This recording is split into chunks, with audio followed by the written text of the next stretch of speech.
Mi-17 helicopter की शुरुआती जांच में हुए चौंकाने वाले खुलासे। ब्लैक बॉक्स के जरिए मिली कई अहम सूचना। भारतीय वायुसेना दुर्घटनाग्रस्त वाले इलाके में क्यों बांट रही है कंबल और चादर। दोस्तों, सीडीएस बिपिन रावत के Mi-17 हेलीकॉप्टर के क्रैश होने पर शुरुआती जांच में कई बातों का खुलासा हुआ है। हादसे के पहले नहीं कहा गया है मेडे, और साथ ही इस बात का भी खुलासा हुआ है कि कोयंबटूर एटीएस के साथ Mi-17 हेलीकॉप्टर के पायलट का आखिरी मैसेज के जरिए कौन सी बात हुई थी।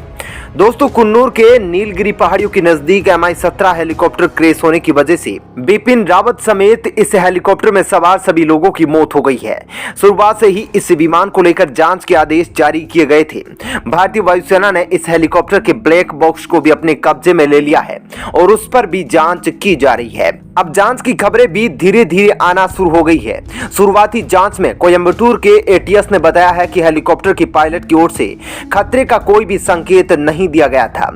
जब भी हेलीकॉप्टर के चालक को किसी खतरे के संकेत मिलते हैं तो वो मेडे जारी करता है, लेकिन Mi-17 हेलीकॉप्टर के चालक ने मेडे जारी नहीं किया था, जिससे शुरुआती जांच में इससे अंदाजा लगाया जा रहा है कि दुर्घटना अचानक हुई है, जिससे चालक के पास इतना भी समय नहीं था कि वो मेडे जारी कर पाता। कोयंबटूर एटीएस ने बताया कि क्रैश होने से पहले यह हेलीकॉप्टर 4000 फीट की ऊंचाई पर कुछ बदलाव किया था, लेकिन हेलीकॉप्टर की ओर से कोई भी मेडे कॉल नहीं किया गया था। आपको बता दें कि जब हेलीकॉप्टर पर कोई जानलेवा हमला होता है तो हेलीकॉप्टर का पायलट 3 बार मेडे बोलता है, जिससे किसी को भी कंफ्यूजन ना हो, जिसके बाद हेलीकॉप्टर को सहायता देने के लिए नजदीकी स्टेशन को अलर्ट कर दिया जाता है।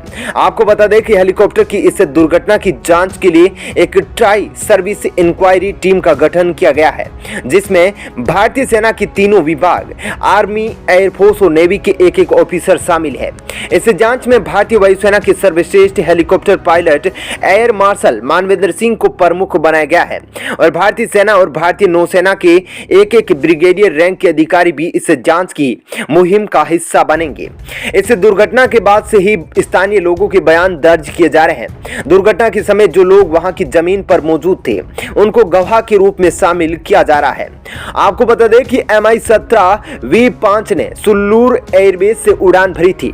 लगभग 30 मिनट की छोटी यात्रा के बाद उसे उतरना था, लेकिन बीच रास्ते में Mi-17 क्रैश हो गया। दुर्घटना स्थल के पास के गांव के स्थानीय लोग तुरंत मौके पर पहुंचे और पीड़ितों को वहां से निकालने में मदद की थी, जिसके बाद भारतीय वायुसेना ने कुछ दिन पहले जिस स्थान पर यह विमान क्रैश हुआ था वहां के स्थानीय ग्रामीणों को उनके प्रति कृतज्ञता व्यक्त करते हुए कंबल और चादर वितरित किए हैं, क्योंकि उन्होंने अपने स्वयं के कंबल और चादर का इस्तेमाल इस Mi-17 क्रैश में मारे गए जवानों के शव को ढकने और आग बुझाने के लिए किया था।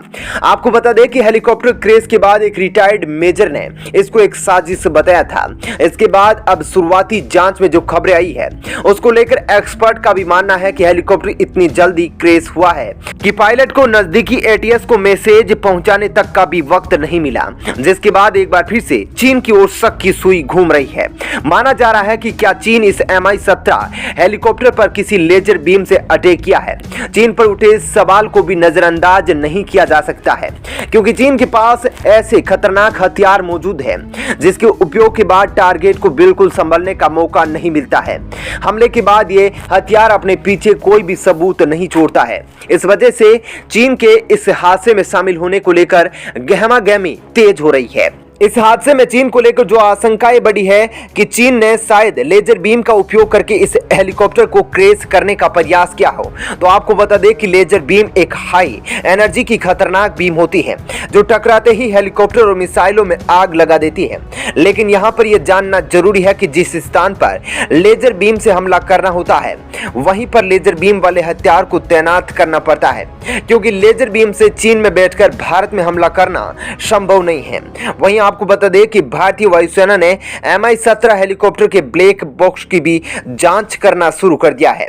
Mi-17 के ब्लैक बॉक्स को लेकर वायुसेना ने क्या खुलासा किया है, कैसे काम करता है यह ब्लैक बॉक्स। दोस्तों, भारत के पहले सीडीएस से रावत जी चीन और पाकिस्तान को सबसे बड़ा दुश्मन मानते थे। अभी हाल की खबरों में चीन को लेकर बहुत बड़ा खुलासा हुआ था। चीन भारत पर साइबर अटैक करने की कोशिश कर रहा था। जिसमें चीन के द्वारा भारत की रक्षा से जुड़े कंप्यूटरों को हैक करने की कोशिश की जा रही थी, ताकि चीन भारत की आंतरिक सुरक्षा की जानकारी को एकत्र करके भारत पर सटीकता से हमला कर पाए। Mi-17 को बहुत ही ताकतवर हेलीकॉप्टर माना जाता है। इस तरीके से इस हेलीकॉप्टर का दुर्घटनाग्रस्त हो जाना अपने आप में बड़े सवाल खड़े करता है। दुर्घटनाग्रस्त हुए Mi-17 हेलीकॉप्टर से ब्लैक बॉक्स को सुरक्षित तरीके से भारतीय वायुसेना ने अपने कब्जे में ले लिया है। यह बॉक्स इससे दुर्घटनाग्रस्त विभिन्न Mi-17 हेलीकॉप्टर से जुड़ी तमाम जानकारियों का पर्दाफाश करने वाला है। ब्लैक बॉक्स के सुरक्षित होने से दुर्घटनाग्रस्त हुए Mi-17 के कारणों का पता लगाने में बहुत ही आसानी होने वाली है। इससे पहले आपको बता दें कि भारत के एक बड़े हिंदी अखबार की ओर से बहुत बड़ा खुलासा हुआ है। बिपिन रावत जिस हेलीकॉप्टर में जा रहे थे उसने अपना रास्ता बदला हुआ था, नियमित उड़ानों के रूट से नहीं किया गया था। सीडीएस ने सुलूर से वेलिंगटन के लिए हेलीकॉप्टर को लिया था। सीडीएस का हेलीकॉप्टर चेतराम गाँव के ऊपर से गुजरा था। अमूमन इस एरिया से उड़ने वाले वायुयान इस गांव से 500 मीटर की दूरी से ही होकर गुजरते हैं। Mi-17 विमान काफी नीचे से गुजरा था। अभी पूरे देश की नजरें इसी पर टिकी है कि क्या यह केवल एक हादसा था या फिर कोई साजिश। क्या चीन से भारत में उड़ रहे रावत जी के हेलीकॉप्टर पर कोई हमला करना संभव है? ये सब सवालों का जवाब ब्लैक बॉक्स में मिलने वाला है। आइए जानते हैं कैसे किसी हेलीकॉप्टर के ब्लैक बॉक्स के जरिए जानकारी को इकट्ठा किया जाता है। कुन्नूर में क्रैश हुए Mi-17 हेलीकॉप्टर का ब्लैक बॉक्स मिल गया है। इसे सुरक्षित रखा गया है। इस बॉक्स का उपयोग विमान की दुर्घटना का पता लगाने के लिए उपयोग में लाया जाता है। अमूमन विमान दुर्घटनाग्रस्त हो जाने के बाद उसमें मौजूद ज्यादातर उपकरण नष्ट हो जाते हैं, जबकि ब्लैक बॉक्स इतनी आसानी से नष्ट नहीं होता है, क्योंकि इसे सबसे मजबूत मेटल टाइटेनियम से बनाया जाता है। आग लगने के बावजूद यह सेफ माना जाता है, क्योंकि यह 1 घंटे तक करीब 10,000 डिग्री सेंटीग्रेड का तापमान सहन कर सकता है। ब्लैक बॉक्स करीब 1 महीने तक बिना बिजली के भी काम कर सकता है। विमान हादसों में ब्लैक बॉक्स क्यों इतना महत्वपूर्ण होता है, आइए आपको बताते हैं। ब्लैक बॉक्स एक प्रकार का रिकॉर्डर होता है जो उड़ान के दौरान विमान की सारी गतिविधियों को रिकॉर्ड करता है। इसके अंदर 2 बॉक्स होते हैं, एक जो FDR जिसे फ्लाइट डाटा रिकॉर्डर भी कहते हैं, जबकि दूसरा बॉक्स कॉकपिट वॉइस रिकॉर्डर होता है जो कॉकपिट के अंदर की बातों, इंजन की आवाज, इमरजेंसी अलार्म की आवाज आदि को रिकॉर्ड करता है।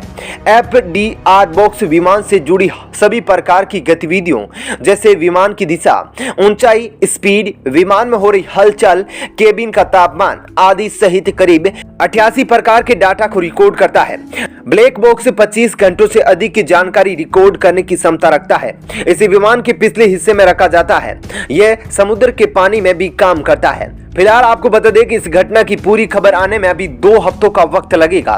तो दोस्तों इस खबर में इतना ही, लेकिन जैसे ही इस पर कोई अपडेट होता है तो ऐसे ही हम आप तक खबर को पहुंचाते रहेंगे। आपको यह खबर पसंद आई हो तो आप इस वीडियो को लाइक जरूर करें और साथ ही कमेंट में भारतीय सेना के लिए जय हिंद जरूर लिखें।